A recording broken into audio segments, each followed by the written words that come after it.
ಎಲ್ಲರಿಗೂ ನಮಸ್ಕಾರ. ಶುಭ ಜ್ಯೋತಿಷ್ಯ ಯೂಟ್ಯೂಬ್ ಚಾನಲ್ಗೆ ಸ್ವಾಗತ. ಈ ಕನ್ಯಾ ರಾಶಿಯವರ ಜೀವನದ ಕೊನೆಯ ಅಂತ್ಯ ಹೇಗಿರುತ್ತೆ ಗೊತ್ತಾ?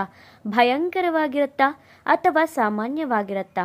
ಈ ಕನ್ಯಾ ರಾಶಿಯವರು ತಮ್ಮ ಜೀವನದ ಅಂತಿಮ ಅಧ್ಯಾಯದಲ್ಲಿ ಯಾವ ರೀತಿಯಾಗಿ ಮುಗಿಸಬಹುದು ಎನ್ನುವುದ್ರ ಬಗ್ಗೆ ಈ ವಿಡಿಯೋದಲ್ಲಿ ನಾನು ನಿಮಗೆ ತಿಳಿಸ್ತಾ ಹೋಗ್ತೀನಿ, ಬನ್ನಿ. ಅದಕ್ಕೂ ಮುನ್ನ ನೀವೇನಾದರೂ ಕನ್ಯಾ ರಾಶಿಯವರಾಗಿದ್ದರೆ, ದೇವರು ಮತ್ತು ಜ್ಯೋತಿಷ್ಯವನ್ನು ನಂಬುವುದಾದರೆ ಈ ವಿಡಿಯೋಗೆ ಈಗಲೇ ಒಂದು ಲೈಕ್ ಕೊಡಿ ಮತ್ತು ತಪ್ಪದೇ ನಮ್ಮ ಶುಭ ಜ್ಯೋತಿಷ್ಯ ಯೂಟ್ಯೂಬ್ ಚಾನಲನ್ನು ಸಬ್ಸ್ಕ್ರೈಬ್ ಮಾಡಿಕೊಳ್ಳಿ. ಹಾಗೆ ಈ ವಿಡಿಯೋನ ಎಲ್ಲ ಕನ್ಯಾ ರಾಶಿಯವರಿಗೂ ಕೂಡ ಶೇರ್ ಮಾಡಿ. ಈ ಕನ್ಯಾ ರಾಶಿಯವರು ಜೀವನದ ಕೊನೆಯ ದಿನಗಳಲ್ಲಿ ಹೇಗಿರ್ತಾರೆ ಗೊತ್ತಾ? ಕೊನೆಯ ಕ್ಷಣಗಳಲ್ಲೂ ಕೂಡ ತಮ್ಮ ಜವಾಬ್ದಾರಿಯನ್ನು ಬಿಡದ ರಾಶಿ ಯಾವುದು ಗೊತ್ತಾ? ಜ್ಯೋತಿಷ್ಯದ ಪ್ರಕಾರ ಕನ್ಯಾ ರಾಶಿಯವರು ಜೀವನದ ಅಂತಿಮ ಹಂತದಲ್ಲಿ ಕೆಲವು ವಿಶೇಷ ಲಕ್ಷಣಗಳು ಕಾಣಿಸ್ಕೊಳ್ಳುತ್ತೆ. ಹಾಗಾದರೆ ಆ ಲಕ್ಷಣಗಳೇನು ಎಂಬುದರ ಬಗ್ಗೆ ಈ ವಿಡಿಯೋದಲ್ಲಿ ನಾನು ನಿಮಗೆ ತಿಳಿಸ್ತಾ ಹೋಗ್ತೀನಿ, ಬನ್ನಿ. ಆದರೆ ಒಂದು ವಿಷಯವನ್ನು ಸ್ಪಷ್ಟವಾಗಿ ಹೇಳಬೇಕು. ಈ ವಿಡಿಯೋದಲ್ಲಿ ಹೇಳುವ ವಿಷಯಗಳು ಜ್ಯೋತಿಷ್ಯ ನಂಬಿಕೆ ಆಧಾರದ ಮೇಲೆ ಮಾತ್ರ ಇರುತ್ತೆ. ಯಾರ ಸಾವು ಯಾವಾಗ ಅಥವಾ ಹೇಗೆ ಬರುತ್ತೆ ಎಂಬುದನ್ನು ಯಾರೂ ಕೂಡ ನಿಖರವಾಗಿ ಹೇಳಲು ಸಾಧ್ಯವಿಲ್ಲ. ಇನ್ನು ಈ ಕನ್ಯಾ ರಾಶಿಯವರ ಸ್ವಭಾವದ ಬಗ್ಗೆ ನೋಡೋದಾದರೆ, ಈ ಕನ್ಯಾ ರಾಶಿಯ ಅಧಿಪತಿ ಬಂದು ಬುಧಗ್ರಹ ಆಗಿರ್ತಾರೆ. ಈ ರಾಶಿಯವರು ಸಾಮಾನ್ಯವಾಗಿ ಬುದ್ಧಿವಂತರು, ಶಿಸ್ತಿನವರು ಮತ್ತು ಪ್ರತಿಯೊಂದು ಕೆಲಸವನ್ನು ಕೂಡ ಪರಿಪೂರ್ಣವಾಗಿ ಮಾಡಲು ಇಷ್ಟಪಡೋರು. ಯಾವುದೇ ಕೆಲಸವನ್ನು ಅರ್ಧಕ್ಕೆ ಈ ರಾಶಿಯವರು ಬಿಡೋದೇ ಇಲ್ಲ. ತಮ್ಮ ಜೀವನದಲ್ಲಿ ಎಲ್ಲವೂ ಕೂಡ ಸರಿಯಾಗಿ ನಡಿಬೇಕು ಅಂತ ಬಯಸ್ತಿರ್ತಾರೆ. ಇವರ ಮನಸ್ಸು ಯಾವಾಗಲೂ ಕೂಡ ವಿಶ್ಲೇಷಣೆಯಲ್ಲಿ ಇರುತ್ತೆ. ಸಣ್ಣ ವಿಷಯಗಳನ್ನು ಕೂಡ ಆಳವಾಗಿ ಯೋಚಿಸುವಂತಹ ಗುಣ ಇವರದ್ದಾಗಿರುತ್ತೆ. ಅದಕ್ಕಾಗಿಯೇ ಜೀವನದ ಕೊನೆಯ ಹಂತದಲ್ಲೂ ಕೂಡ ಕನ್ಯಾ ರಾಶಿಯವರು ತಮ್ಮ ಕುಟುಂಬದ ಬಗ್ಗೆ, ಮಕ್ಕಳ ಬಗ್ಗೆ ಮತ್ತು ಭವಿಷ್ಯದ ಬಗ್ಗೆ ಹೆಚ್ಚು ಯೋಚನೆ ಮಾಡ್ತಿರ್ತಾರೆ ಅಂತ ಜ್ಯೋತಿಷ್ಯ ಹೇಳಾಗತ್ತೆ. ಹಾಗೆಯೇ ವಯಸ್ಸಾದಂತೆ ಬರುವಂತಹ ಬದಲಾವಣೆಗಳು. ಯೌವನದಲ್ಲಿ ತುಂಬಾನೇ ಚುರುಕಾಗಿರುವ ಕನ್ಯಾ ರಾಶಿಯವರು ವಯಸ್ಸಾದಂತೆ ಹೆಚ್ಚು ಶಾಂತ ಸ್ವಭಾವವನ್ನು ಬೆಳೆಸ್ಕೊಳ್ತಾರೆ.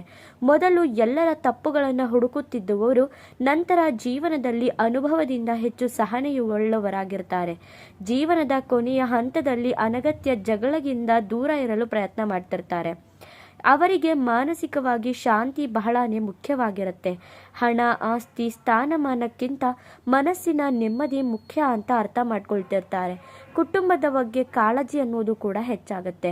ಕನ್ಯಾ ರಾಶಿಯವರು ತಮ್ಮ ಕುಟುಂಬನ ತುಂಬ ಪ್ರೀತಿಸ್ತಾರೆ, ಆದರೆ ಅದನ್ನು ಮಾತಿನಲ್ಲಿ ಹೇಳೋದಕ್ಕಿಂತ ಕಾರ್ಯದಲ್ಲಿ ತೋರಿಸ್ತಿರ್ತಾರೆ. ಜೀವನದ ಕೊನೆಯ ಹಂತದಲ್ಲಿ ತಮ್ಮ ಮಕ್ಕಳ ಭವಿಷ್ಯ, ಕುಟುಂಬದ ಸುರಕ್ಷತೆ ಮತ್ತು ಮನೆಯ ಸ್ಥಿರತೆಯ ಬಗ್ಗೆ ಹೆಚ್ಚು ಯೋಚನೆ ಮಾಡ್ತಿರ್ತಾರೆ. ನನ್ನ ನಂತರ ಎಲ್ಲರೂ ಕೂಡ ಚೆನ್ನಾಗಿರಬೇಕು ಅಂತ ಭಾವನೆ ಇವರಲ್ಲಿ ಹೆಚ್ಚಾಗಿ ಕಾಣಿಸ್ಕೊಳ್ತಿರುತ್ತೆ.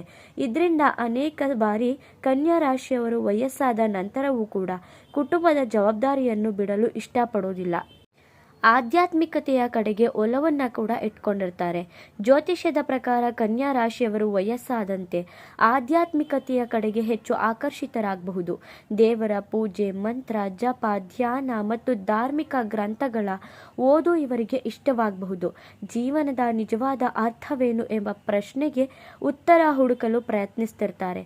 ಮನಸ್ಸಿನ ಶಾಂತಿಗಾಗಿ ದೇವರ ಆರಾಧನೆಗೆ ಹೆಚ್ಚು ಸಮಯ ಅನ್ನೋದನ್ನ ಇವರು ಇಟ್ಕೊಂಡಿರ್ತಾರೆ. ಅಂತಿಮ ಹಂತದ ಮನಸ್ಥಿತಿ ಹೇಗಿರುತ್ತೆ ಗೊತ್ತಾ?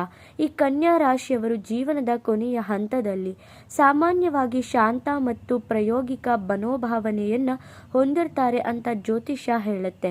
ಅವರು ಭಾವನೆಗಳಿಗಿಂತ ವಾಸ್ತವಿಕತೆಯನ್ನು ಹೆಚ್ಚು ಒಪ್ಪಿಕೊಳ್ಳುವಂತಹ ಗುಣ ಅನ್ನೋದನ್ನ ಹೊಂದ್ಕೊಂಡಿರ್ತಾರೆ.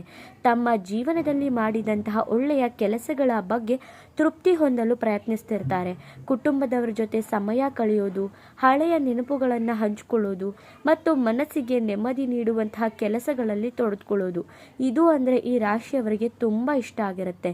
ಇನ್ನು ಹೀಗಾಗಿ ಸ್ನೇಹಿತರೆ, ಜ್ಯೋತಿಷ್ಯದ ಪ್ರಕಾರ ಕನ್ಯಾ ರಾಶಿಯವರ ಜೀವನದ ಅಂತಿಮ ಅಧ್ಯಾಯವು ಶಿಸ್ತು, ಜವಾಬ್ದಾರಿ, ಕುಟುಂಬದ ಮೇಲಿನ ಪ್ರೀತಿ ಮತ್ತು ಆಧ್ಯಾತ್ಮಿಕತೆಯಿಂದ ತುಂಬಿರಬಹುದು ಎಂದು ಹೇಳಲಾಗುತ್ತೆ.